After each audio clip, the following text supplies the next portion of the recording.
इंसानियत। बिल्किस बानो मुसलमान का इशू नहीं है, बिल्किस बानो महिलाओं का इशू नहीं है, बिल्किस बानो इंसाफ का मुद्दा है। और इंसाफ पुकार पुकार कर भारत के प्रधानमंत्री से पूछ रहा है कि बताओ भारत के प्रधानमंत्री, आपने कहा था कि बेटी बचाओ बेटी बचाओ, क्या बिल्किस बानो आपकी बेटी नहीं थी? प्रधानमंत्री बताओ हमको आप,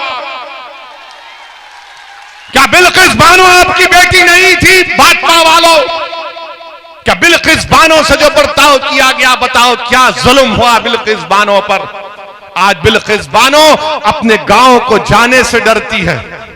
बिल्किस बानो सिर्फ मुसलमान की बेटी नहीं है, बिल्किस बानो सिर्फ एक महिला नहीं है, बिल्किस बानो एक इंसाफ का लड़ाई का नाम है।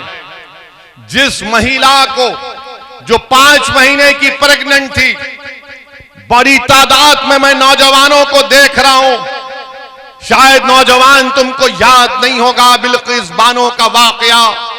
बिल्किस बानो 5 महीने की प्रेग्नेंट थी, बिल्किस बानो के साथ 3 साल की बेटी थी, बिल्किस बानो के साथ उसकी मां थी, और दंगाइयों ने बिल्किस बानो को रोककर उसकी इज्जत लूटी, उसका बलात्कार किया। बल्कि जी नहीं भरा तो बिल्किस बानो की मां का भी बलात्कार किया। जब जी नहीं भरा तो बिल्किस बानो के साथ जो महिला थी उनका भी बलात्कार किया। और इन जालिमों का दिल नहीं भरा तो उन्हें बिल्किस बानो के सामने उसकी 3 साल की बेटी के सर को एक पत्थर पर मारकर उसका कत्ल कर दिया। इस पर भी दिल नहीं भरा इन जानवरों का तो उन्हें बिल्किस बानो की मां को और दूसरे महिलाओं का कत्ल कर दिया। बिल्किस बानो रात के अंधेरे में छुप छुप कर आदिवासी भाइयों बहनों के पास गई, उन्होंने उसको कपड़ा दिया। बिल्किस बानो ने उस वक्त की गुजरात की पुलिस के पास जाकर उसके शौहर को मैं सलाम करता हूं, बिल्किस बानो ने कंप्लेन की तो पुलिस ने कंप्लेन नहीं दिया। बिल्किस बानो ने कंप्लेन दी तो दवाखाने में जब किसी का बलात्कार होता है तो उसका सही तरीके से इलाज नहीं हुआ। बिल्किस बानो डटी रही, अपनी इज्जत की लड़ाई बिल्किस बानो नहीं लड़ रही थी, बिल्किस बानो इंसाफ की लड़ाई लड़ रही थी। महाराष्ट्र में मुकदमा चला, ट्रायल कोर्ट ने सजा दी, हाई कोर्ट ने सजा को बरकरार रखा, तो नरेंद्र मोदी की भाजपा ने, गुजरात की भाजपा की सरकार ने अपनी रेमेशन पॉलिसी के तहत इन जालिमों को, जिन्होंने बिल्किस बानो के साथ इस तरह का बर्ताव किया और जिन्होंने बिल्किस बानो की इज्जत लूटी, कौन थे वो लोग तुम जानते नौजवानों? वो बिल्किस बानो के पड़ोसी थे, जिसको बिल्किस बानो चाचा कहकर पुकारती थी। जिस दिन बिल्किस बानो का रेप हुआ, बलात्कार हुआ, बिल्किस बानो उसकी दुकान से खरीदी हुई चूड़ियां पहनी हुई थी, और जिसने बिल्किस बानो को अपनी बेटी समझकर चूड़ियां बेची थी, उसी जालिम कुत्ते ने बिल्किस बानो की इज्जत लूटी, और इन कुत्तों को भाजपा की सरकार ने रिहा करवा दिया।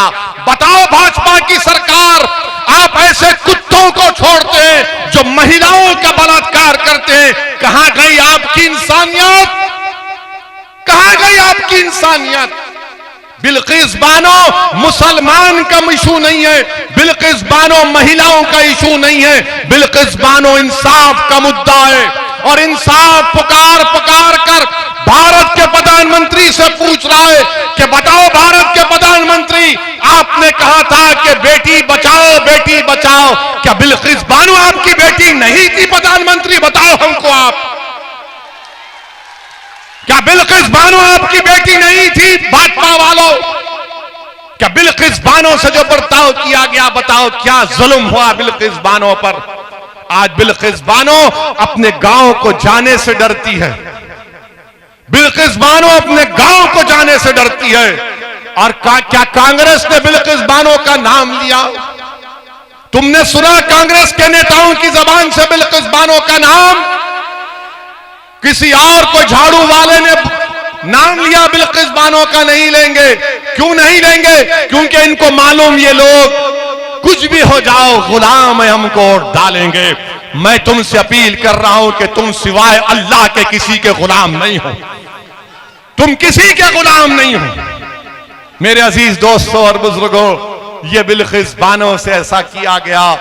और बताइए, भाजपा की नरेंद्र मोदी की सरकार दिल्ली में उसकी इजाजत दे दी कि हां इनको छोड़ दो। और क्यों छोड़ा गया इन जालिमों को? इन जालिमों को क्यों छोड़ा गया? क्योंकि छोड़ने वाले ने कहा कि ये ब्राह्मण थे, संस्कारी थे। किसी एक महिला की बलात्कार करना संस्कारी काम है? एक महिला की 3 साल की बच्ची को उसके सामने कत्ल करना संस्कारी काम है? मेरे अजीज दोस्तों और बुजुर्गों, यही नाइंसाफियों के खिलाफ हम आपसे अपील कर रहे हैं कि आप मंजलिस का साथ दीजिए। डरने और घबराने की जरूरत नहीं है आपको। इंशाअल्लाह ताला हम और आप मिलकर ये तमाम नाइंसाफियों के खिलाफ आवाज उठाते आए हैं और लड़ाई लड़ते रहेंगे।